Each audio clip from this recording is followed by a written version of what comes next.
welcome to the very first episode of my brand new series here on my YouTube channel, Mystery Trope Talk, where we are going to be talking about popular mystery tropes, what they are, popular examples, and how to use them successfully. My name is Jackie. I'm going to be your host for this series.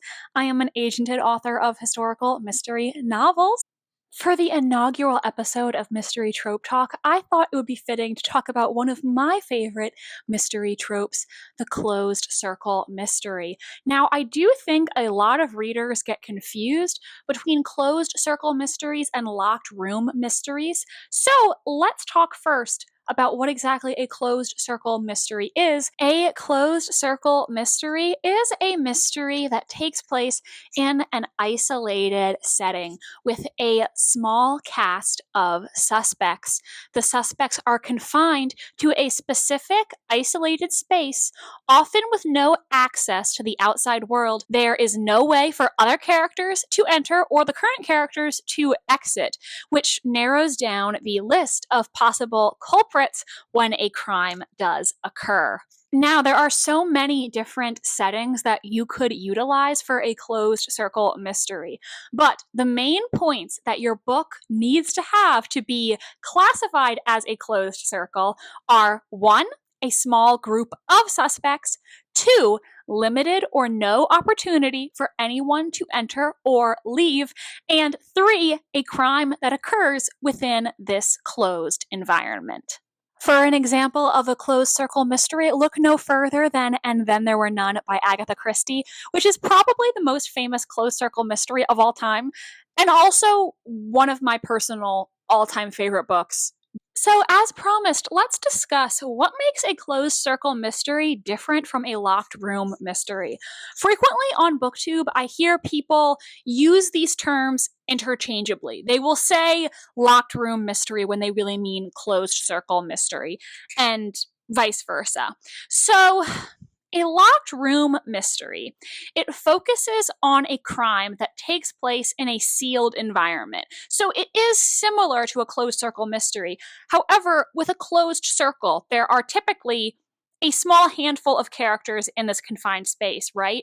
Whereas with a locked room, there is usually nobody who appears to be in the environment except for the murdered person, or potentially one person who is being set up as the patsy.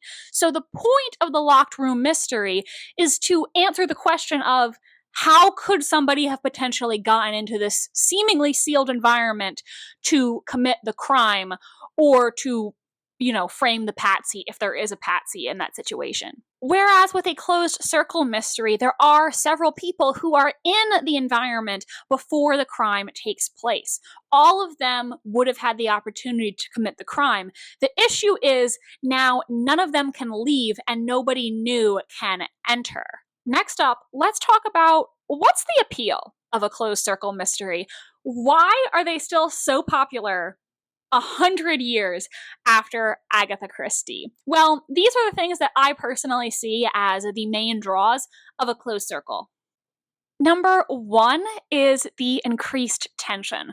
When you have a setting like this where nobody can get in and nobody can get out, it creates heightened tension, a sense of claustrophobia and urgency.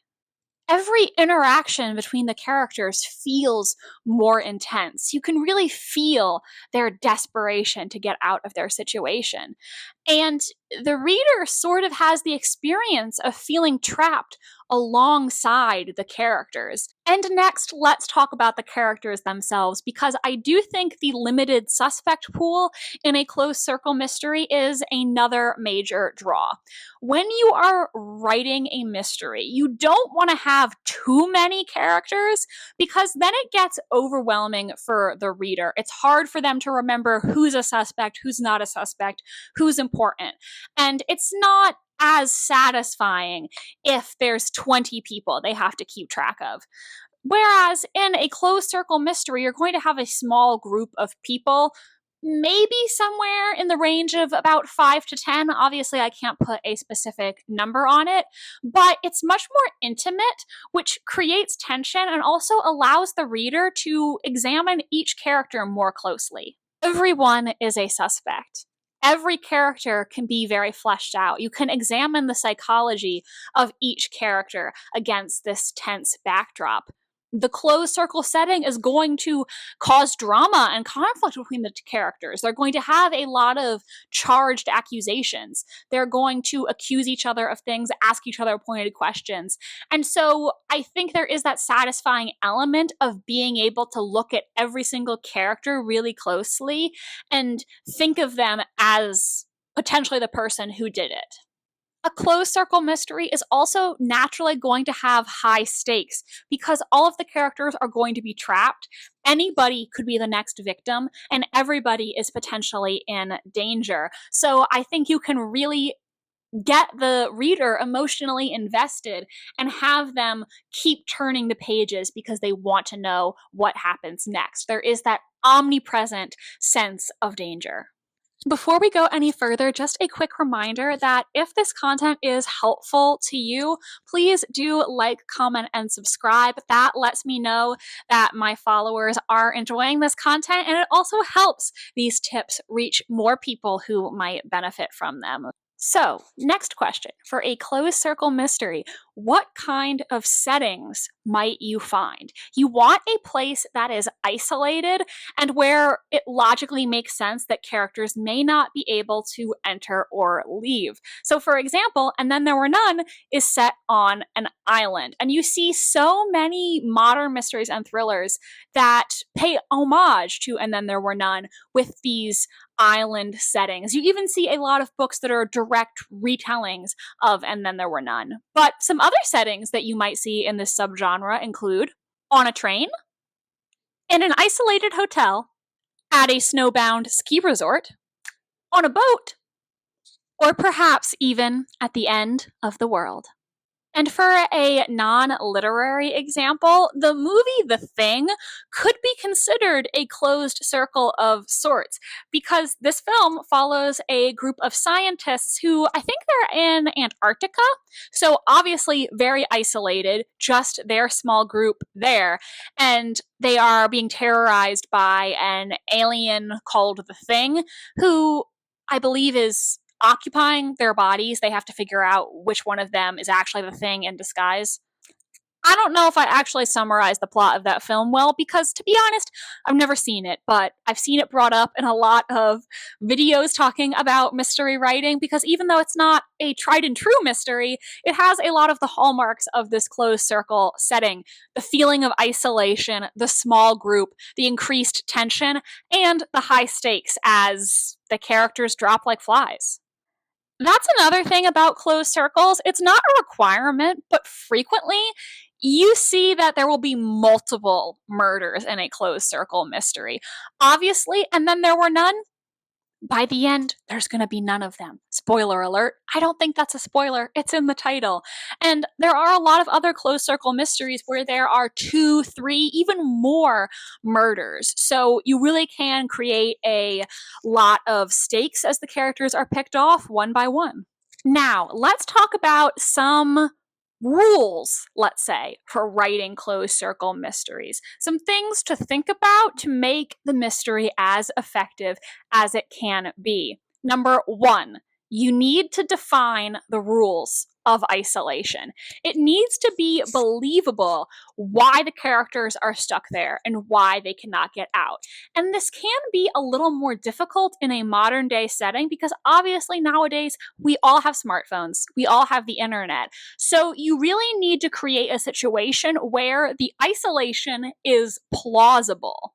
So, some examples of reasons that your characters might be stuck somewhere is a snowstorm, a boat stuck in the middle of the ocean, etc. For example, there is a book called The Siamese Twins Mystery by Ellery Queen, and this takes place in the woods, and the characters are trapped because there is a forest fire. So obviously, someone is not gonna press their luck when there are fires raging all around them. So it makes more sense why they would stay in place.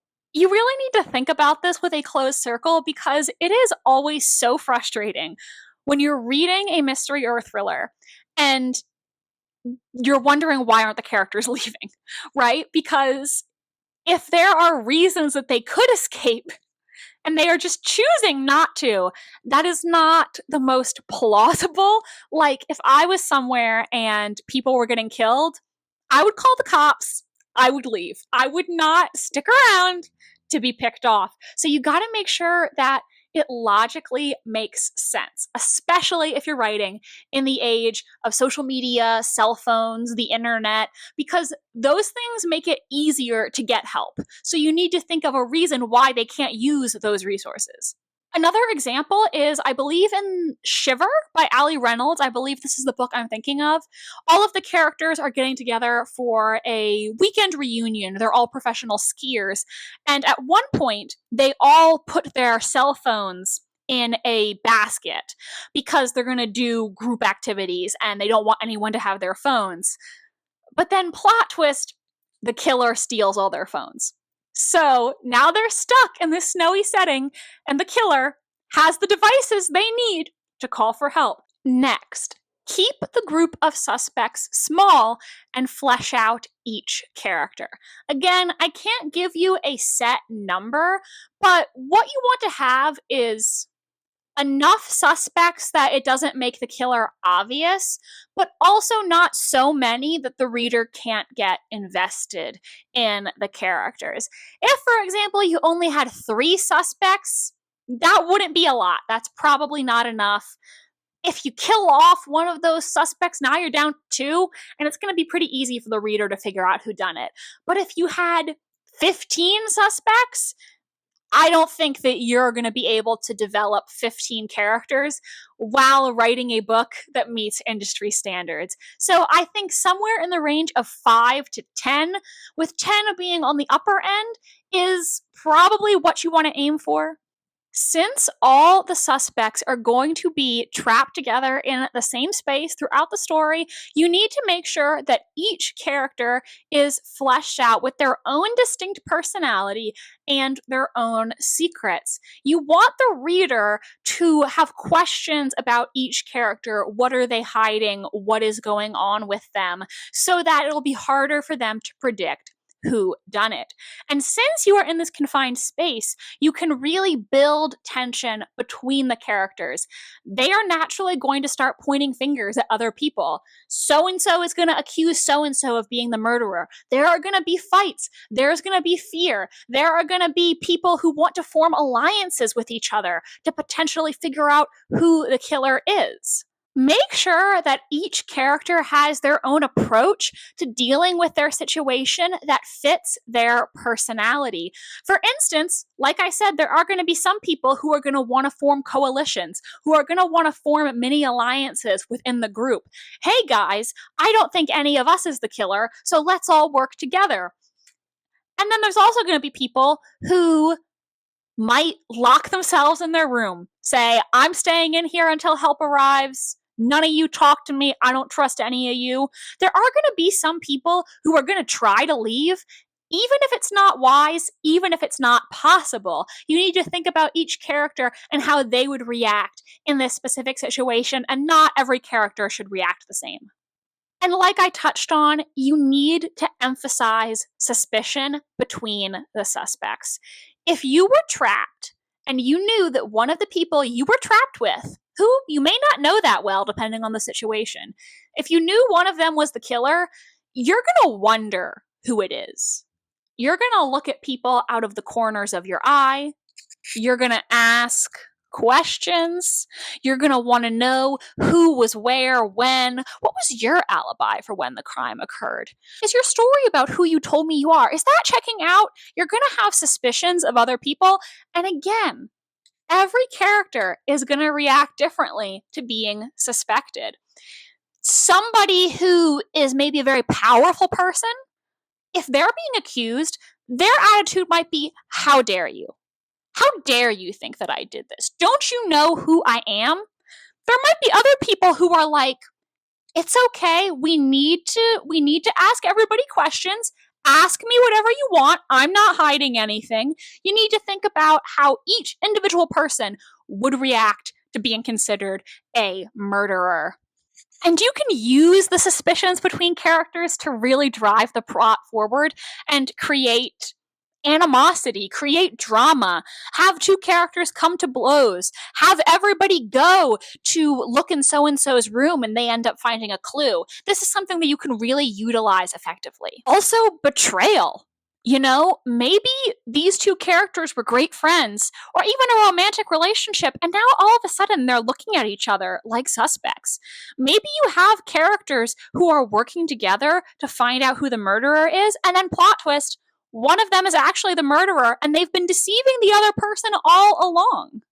And another thing that I think you really should do if you are writing a closed circle mystery is treat the setting almost like it's a character in of itself. You really want to develop the atmosphere of your setting to make for a more intense reading experience.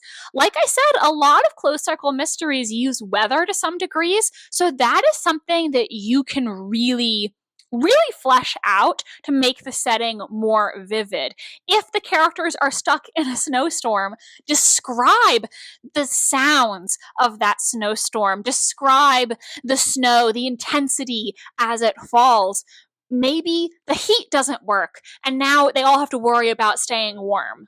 Think about the location that your characters are trapped in and how you can characterize that location to fit your story. For instance, there is a really big difference between a modern smart home versus a very remote B&B in the mountaintops. So really characterize your setting and use it to build an ambiance. Maybe you're in a house that's supposedly haunted. Maybe it's a crumbling old Victorian. You got to think about what vibes you're going for with this story and really lean into that when describing the setting. So to again use And Then There Were None as an example, Agatha Christie has these characters on this remote island, Soldier Island, and there are a lot of aspects of the house itself that they're staying in and the other features of the island that add to the mood. For instance, Agatha Christie uses a poem and adds to the ambiance that way. She also has the gramophone scene or the disappearing china figurines, all of which go a long way towards adding to the eerie atmosphere of the isolated setting. Now, I have a quick challenge for you based on what we discussed in this video today. I want you to set a timer for 5 minutes, get a piece of paper, and then in those 5 minutes, write down as many potential settings for closed circle mysteries as you can think of. What are some really great isolated places that come to your mind in those 5 minutes? How could you build the ambiance? And who are some of the people that you might find there? I think that'll be a fun little exercise for you to do as you consider the possibilities. Thank you so much for watching this very first episode of my new series, Mystery Trope Talk. I hope that it was helpful, whether you are a writer planning to write a mystery or just someone looking for some good recommendations on mystery books to read. Let me know in the comment section, what is your favorite closed circle mystery? Drop it down below so others can check that book out. And again, let me know if there are other mystery tropes that you would like to see me tackle in this series. Please give this video a big thumbs up if you enjoyed, and if you want to see the next episode of Mystery Trope Talk when it is released, and check out my other writing tips, do hit that subscribe button. I appreciate you so much. I hope you had fun today. I certainly did, and I will see you in the next video. Until then.